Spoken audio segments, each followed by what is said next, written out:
रीवा शहर के सिटी कोतवाली थाना क्षेत्र अंतर्गत उपरहटी मोहल्ले में दिन दहाड़े चोरी की वारदात सामने आई है। मेन रोड से लगे एक घर में चोर ने शाम करीब 7 बजे हाथ साफ कर दिया। हैरानी की बात यह है कि वारदात के वक्त घर में केवल एक बुजुर्ग मौजूद था, जबकि घर के सभी लोग गंगा स्नान करने प्रयागराज गए थे। विनोद कुमार, कहाँ के निवासी? उपराटी।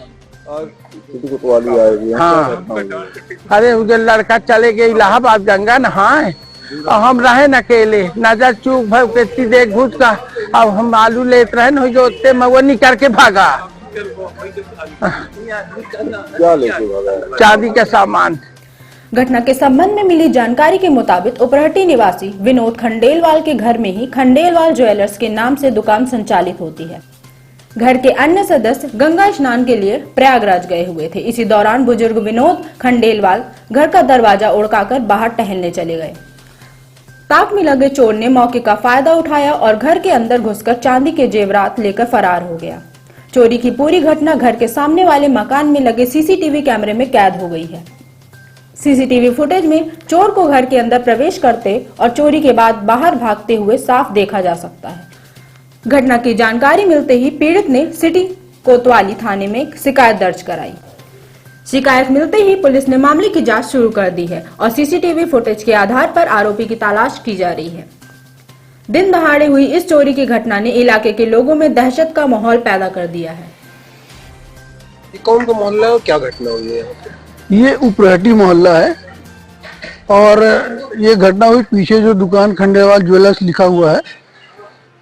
ये इसका दुकान का मालिक जो था वो गंगा स्नान करने गया और उनके ये पिताजी हैं जो अकेले घर पे थे।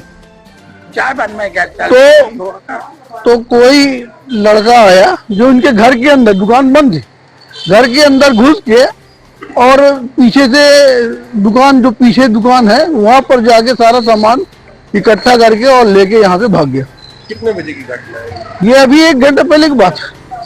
तो ये 8 बजे की बात। और क्या क्या लेके गया? उसमें चांदी के सामान थे और वो पूरा थैले में लेके भगा। क्योंकि दुकान में जो बैठता है एक्चुअल तो वो बता पाएगा, तो उनके पिताजी को मालूम नहीं है, लेकिन वो यहाँ से लेके भगा है थैले में।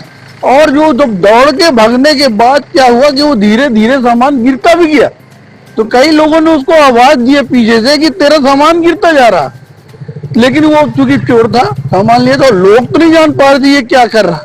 तो बहुत सारा सामान भी गिरा, 3-4 जगह गिरा है, लोग पाए हैं, वो ला के दिए हैं थाने में। कुछ जब्ती भी करवाया गया है और वो फरार हो गया। क्योंकि ये घटना इस तरह की थी और ये मोहल्ला जो था बिल्कुल एकदम से शांतप्रिय मोहल्ला है।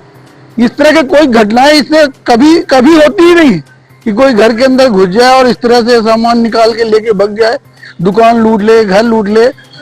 बिल्कुल शांत मोहल्ला है, किसी प्रकार की ऐसी वारदात कभी भी नहीं होती है। और इसीलिए ये थोड़ा सा लापरवाही भी है। लापरवाही इसीलिए है कि यहाँ ऐसा कुछ घटनाएं होती नहीं है और ये दुर्घटना